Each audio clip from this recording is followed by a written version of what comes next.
할렐루야. 성경 1189장 장별로 알아가는 성경 이야기 진행을 맡고 있는 구재숙 목사입니다. 반갑습니다. 예수님이 다시 사셨습니다. 아멘. 그래서 우리가 부활 찬양 한 장 올려드리고 함께 은혜 나누도록 하겠습니다. 158장 하늘에 찬송이 들리던 그날. 하늘에 찬송이 들리던 그날, 죄악이 가득 찬 그날 밤에 동정녀 몸에서 탄생한 주님, 우리를 구하러 오신 예수, 생전의 사랑 죽어서 구원, 묻혀서 내 죄를 담당하사 부활로 우리를 구하신 예수, 다시 오시리 영광의 그날. 반드시 우리 주님 다시 오십니다. 우리 지난 시간에 이어서 19장 함께 해보도록 하겠습니다. 사사기는 사사시대가 약 360년 정도의 이렇게 긴 시간에 사사시대인데 12명의 사사를 하나님께서 세우시고 7번의 징벌의 그 전쟁이 있었는데, 왜 7번의 하나님께서 전쟁을 주셨는가? 그것은 사사시대에 각자가 자기 수견에 오른 대로 그렇게 하나님을 섬기다 보니 사사가 죽으면 또 우상숭배에 빠지게 되어지고, 그래서 7번의 큰 그런 징벌의 아픔이 있었습니다. 지난 시간에 이어서 오늘은 19장입니다. 19장은 첫 사건입니다.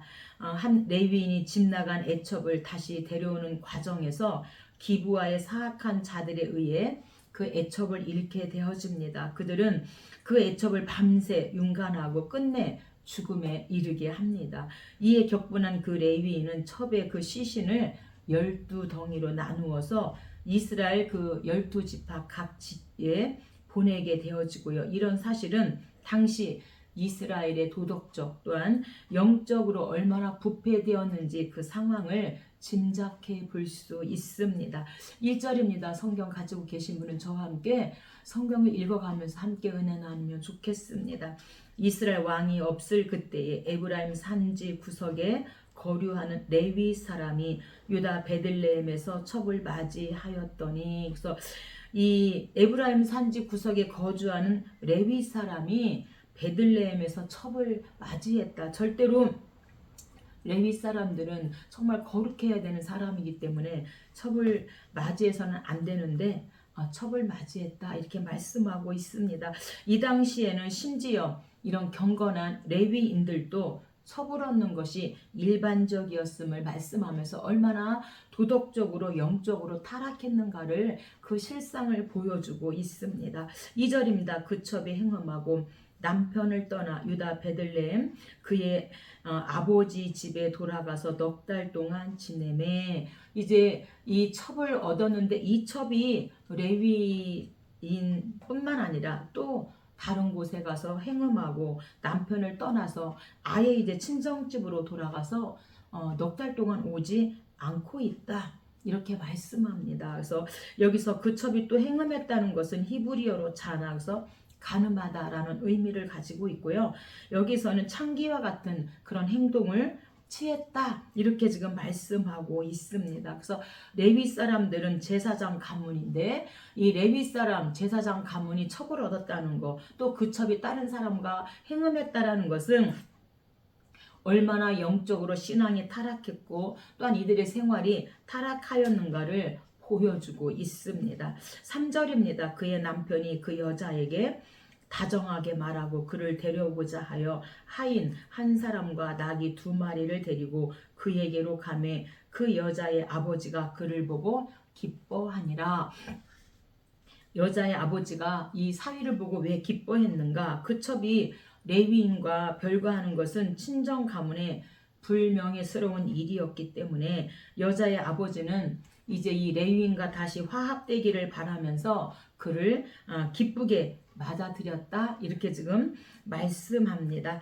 5절입니다. 넷째 날 아침에 떠나고자 하매 그대의 기력을 돋운 후에 그대의 길을 가라 하니라. 다섯째 날 아침에 일찍이 떠나고자 하매 그의 장인 곧 그 여자의 아버지가 이르되 이제 날이 저물어가니 청하건대 이 밤도 유숙하라. 보라 해가 기울었느니라. 이렇게 계속해서 이 장인이 가지 말고 하룻밤 더 쉬었다 가라고 이렇게 지금 붙잡고 있습니다.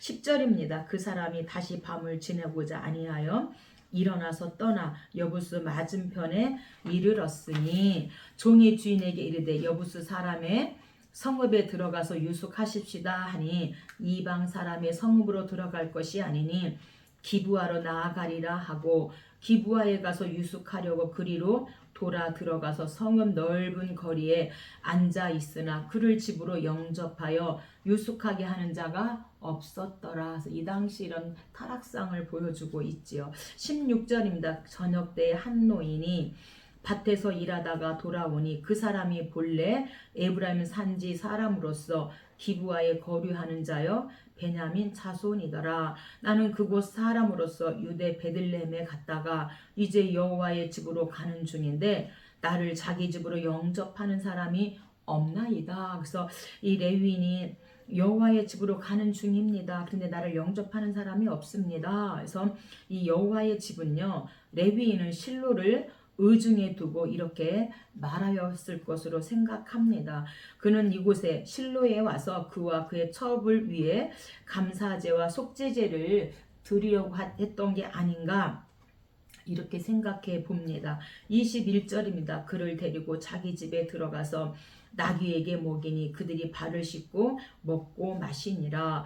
그들이 마음을 즐겁게 할 때에 그 성읍의 불량배들이 그 집을 애워싸고 문을 두드리며 집주인 노인에게 말하여 이르되 내 집에 들어온 사람을 끌어내라. 우리가 그와 관계하리라 하니. 그래서 이 관계하리라는 것은 동성성교, 그래서 최고의 성적 타락을 지금 보여주고 있고요. 우리가 창세기 19장도 소돔과 고모라 멸망 이유가 바로 이런 동성성교입니다. 그래서 이렇게 지금 최고의 이런 성적 타락을 이 당시 사사시대에 지금 있었음을 보여주고 있습니다. 23절입니다. 집주인 그 사람이 나와서 이 사람이 내 집에 들어왔으니 이런 망령된 일을 하지 말라. 그래서 이 망령된 일은 불경건한 일이죠. 그래서 음탕 등의 뜻을 포함한 말로 도덕적으로 폐역무도하고 어두운 그런 행위를 가리키고 있습니다.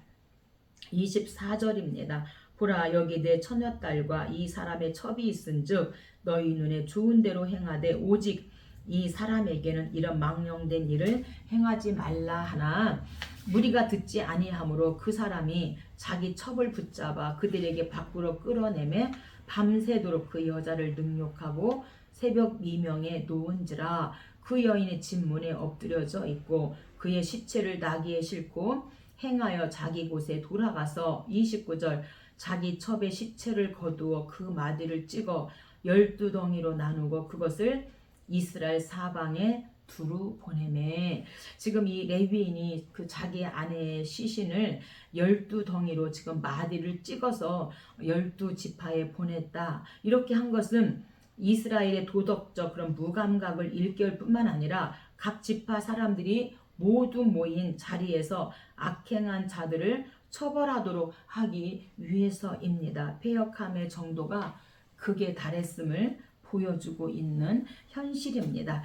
이 12덩이, 그래서 이렇게 지금 시체를 나누는 일은 12덩이로 시체를 나누는 일은 어떤 일을 호소해야 할 때 취하는 행동으로 사울왕도 이와 비슷한 방법으로 이스라엘 각 지파들을 소집한 바 있는데 사무엘상 11장 7절로 8절에 보니까 한 결의의 소를 잡아서 각을 두고 전령들의 손으로 그것을 이스라엘 모든 지역에 두루 보내며 이르되 누구든지 사울과 사무엘을 따르지 아니하면 그의 소들도 이와 같이 하리라 하였더니 여호와의 두려움이 백성에게 임하매 그들이 한 사람같이 나온지라. 그래서 사울 왕이 이렇게 행했을 때 이들이 다 참여하면서 그 전쟁에서 이기게 되어지지요.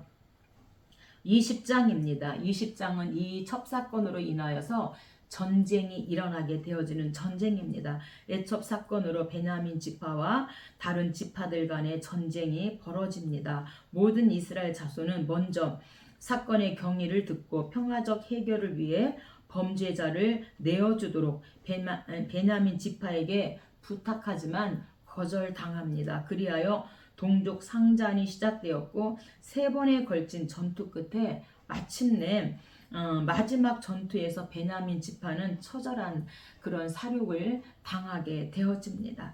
1절입니다. 모든 이스라엘 자손이 단에서부터 부엘세바까지와 길르앗 땅에서 나와서 그 회중이 일제히 미스바에서 여호와 앞에 모였으니. 그래서 단에서부터 부엘세바까지라는 것은 이스라엘 전체를 가리키는 관용적인 표현으로 단은 이스라엘 최북단, 그 다음에 부엘세바는 최남단에 있습니다. 그래서 이스라엘 전체 베냐민 지파 외 11지파가 다 미스바에 모였다, 이렇게 지금 말씀하고 있는 것입니다.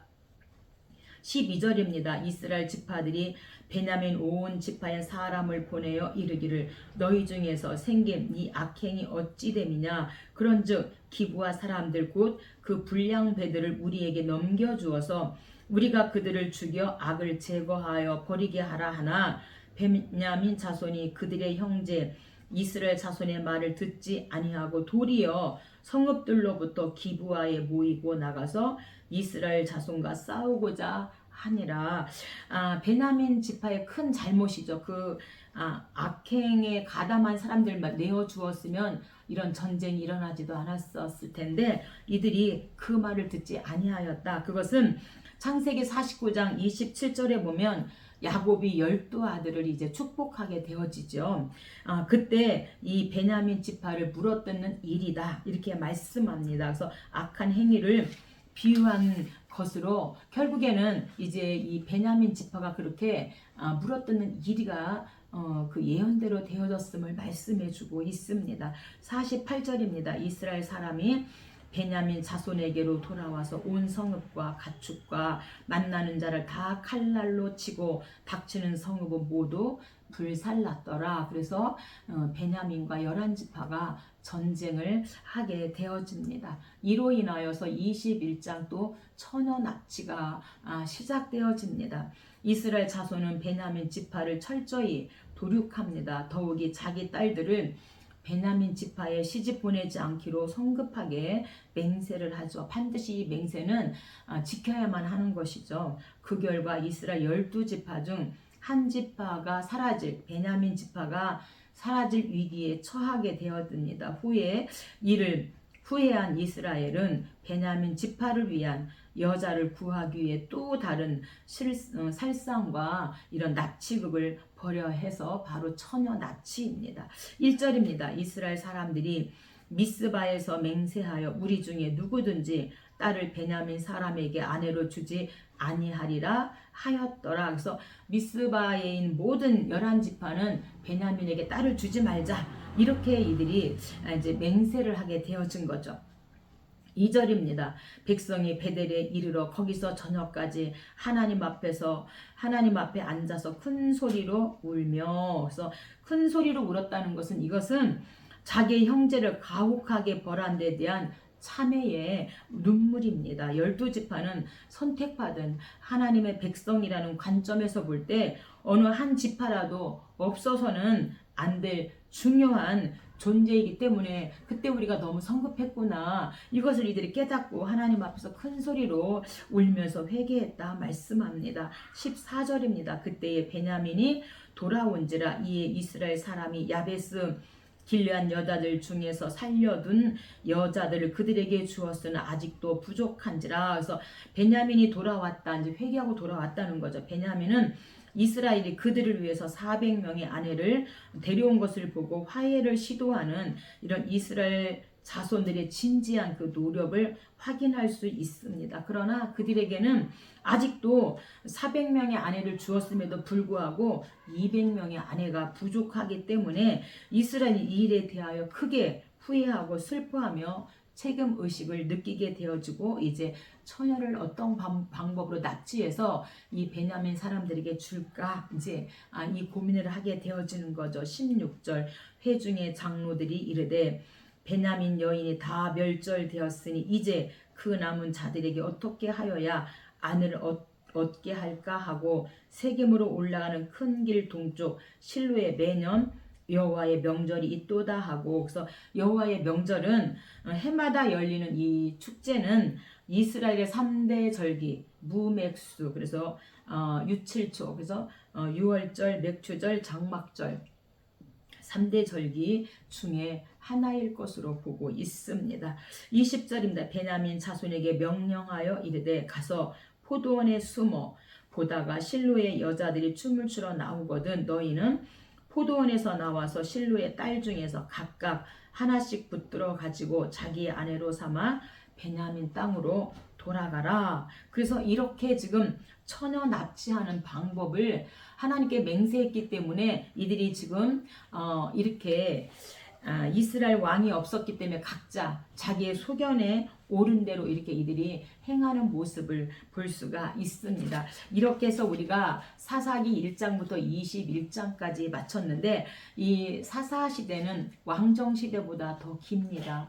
그래서 360년 동안 이들이 하나님 앞에 자기가 옳은 대로 행하다 보니까 이들이 항상 우상 숭배를 하게 되어지죠. 그래서 항상 이런 압제에 있었어요. 그래서 7번의 그런 압제를 당하게 되어지는데 첫 번째는 메소포타미아 그 부산 이사다임으로부터 8년 동안 압제를 당하게 되어집니다. 이때 하나님께서 이스라엘 자손이 이 바알과 아세라들을 섬기는 그런 죄를 범함으로 말미암아 하나님께서 이 메소포타미아 왕 부산 이사다임으로 8년 동안 압제를 당하게 하지요. 그래서 이때 이제 너무 압제를 당하다 보니까 이제서야 이들이 하나님 앞에 잘못했습니다.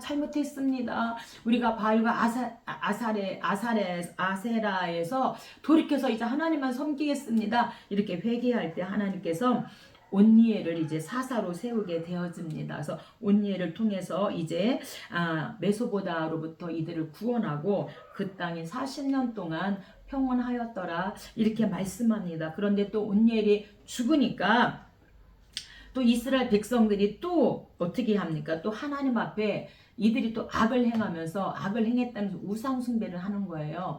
풍요의 신을 따라가고. 그래서 하나님께서 또다시 이제 모압왕 에글론을 이제 강성하게 해서 또 이스라엘을 대적하게 합니다. 그래서 이 모압의 에글론은 혼자 전쟁을 한 게 아니라 암몬과 아말렉 자손들과 더불어서 연합으로 이들이 이제 전쟁을 하게 되어지죠. 그래서 이스라엘을 쳐서 점령함으로 말미암아 18년 동안 긴 시간이죠. 이 모압의 에글론 왕을 섬기면서 조공을 바치고 엄청나게 이들이 이제 압제를 당하게 되어집니다. 그때에 하나님께서 이제 누구를 세우시냐면 에훗이라고 하는 사사를 세우게 되어집니다. 그래서 에훗 사사가 일어나서 에글론을 쳐 죽이고 모압 군사가 요단강을 건널 때 나루를 짓게 한 사람도 건너지 못하게 하고 모압 사람 1만 명을 죽이고 이제 이 에훗에 의해서 그 땅이 80년 동안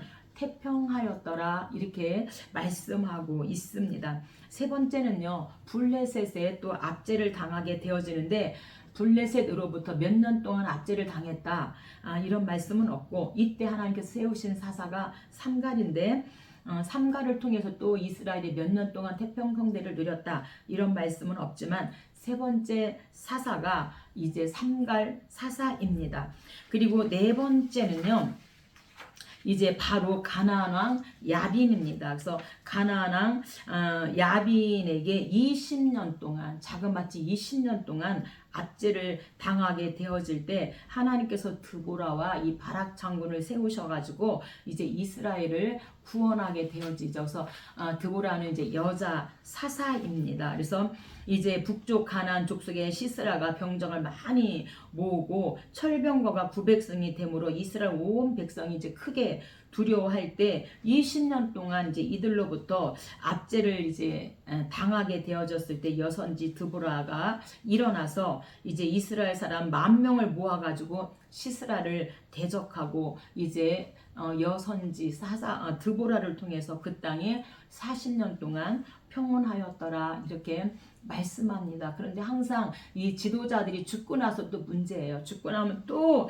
이스라엘 백성들이 또 이제 우리가 잘나서 잘 사는 줄 알고 또 우상 앞에 돌아가게 되어지죠. 5번째, 그래서 하나님께서는 또 미디안으로부터 7년 동안 압제를 또 당하게 됩니다. 이때에 기드온, 돌라, 야일을 통해서 하나님께서 이제 기드온, 돌라, 야일의 사사를 세우셔가지고 이들을 이제 구원하시는 구원의 역사가 일어나게 되어지는데, 미디안, 이 기드온 때는 미디안 사람과 아라비아 여러 족속이 식물과 이런 짐승들을 탈취해 감으로 이스라엘 자손이 하나님께 이제 부르짖고 그때 세우신 사사가 기드온인데, 이 기드온은 300명의 그 기드온 용사와 함께 미디안을 물리치고 40년 동안 이스라엘이 이제 평안하였음을 말씀해 주고 있습니다. 6번째는요, 이제 암몬에 의해서 18년 동안 이들이 또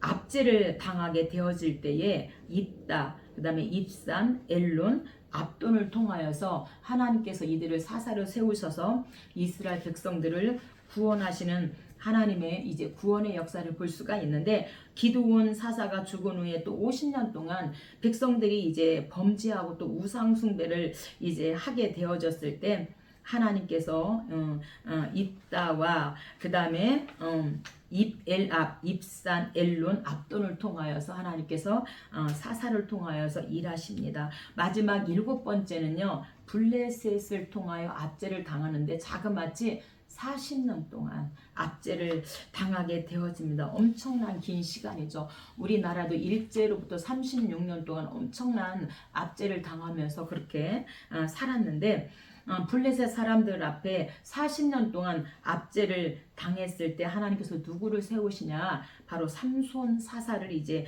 세우시게 되어집니다. 그래서 암몬 사람이 동방에서 이제 압제할 때 남쪽에 사는 블레셋 사람들이 이제 들어와서 압제하며 40년 동안 여러 모양으로 이스라엘 백성들을 괴롭히게 되어졌을 때 하나님께서 삼손을 세워서 이 블레셋을 이제 물리치게 되어지고 20년 동안 그 땅에 평안하였더라 이렇게 말씀하고 있습니다. 이렇게 우리가 이스라엘의 역사를 보면 여호수아가 정말 믿음의 사람이 죽으니까 또 이제 이 사사가 세워지기 전까지 이스라엘 백성들이 하나님께서 우상 숭배 멸절이라고 분명 말씀하시고 진멸하라고 말씀하셨음에도 불구하고 지도자가 없으면 또 세상으로 또 우상으로 돌이켜서 하나님을 배반하는 이런 사사들의 참 이스라엘 백성들의 모습과 오늘 또 나의 모습을 보면 나 역시도 조금 복을 받으면 우리가 또 내가 잘나서 복을 받은 것처럼 세상으로 나가서 하나님을 속상하게 하고 성령님을 탄식하게 할 때가 얼마나 많은지 우리 자신을 좀 돌아봤으면 좋겠습니다. 그리고 이제 삼손 뒤에 하나님께서 이제 엘리 제사장을 세우게 되어지죠. 사무엘상 3장과 4장에서 엘리 제사장은 사사도 되고 대제사장도 됩니다. 그래서 이 엘리 제사장은 실로에서 이스라엘 백성들을 이제 주장하게 되어졌는데, 그의 아들 홈니와 비느하스를 잘 가르치지 못함으로 말미암아 이 홈니와 비느하스의 그 행사가 악하게 되어지죠. 그래서 그들을 이제 블레셋에 붙이게 되어지고 이스라엘 사람들이 하나님의 도우심을 바라면서 이제 전쟁 때 법궤를 가지고 나가면 반드시 이길 거라고 생각하고 법궤를 가지고 맨 앞에 나갔는데 법궤도 빼앗기고 그 전쟁에서 지게 되어집니다. 그래서 법궤가 돌아오는 또 여러 가지 경로가 있습니다. 그래서 하나님을 배반하면서 그 아들들이 법궤만 가지고 간다는 것은 무익할 수밖에 없음을 말씀합니다. 합니다. 그래서 전쟁에서 법궤도 빼앗기고 엘리의 두 아들도 죽고 이 소식을 들은 엘리도 의자에서 이제 넘어지면서 죽게 되어지고요. 그 다음에 이제 하나님께서 세우신 마지막 사사가 사무엘입니다. 그래서 엘리처럼 사무엘도 제사장도 되고 이제 사사가 되어졌는데 그의 아버지는 엘가나고 레위 지파 사람이니 그 아내 한나가 자식이 없어서 이제 하나님께 서원함으로 아들을 주시면 하나님 앞에 바치겠습니다. 그래서 얻은 아들이 바로 사무엘입니다. 사무엘은 그래서 어릴 때 실로에서 하나님께 드려졌고 그때로부터 그는 성막에서 하나님을 섬기는 일을 이제 엘리 밑에서 하게 되어지고 사무엘은 진실하고 참으로 하나님을 공경하는 이런 사람으로 많은 사람을 회개시키게 되어집니다. 이렇게 해서 우리가 사사시대를 마치고 다음에 함께 하도록 하겠습니다. 감사합니다.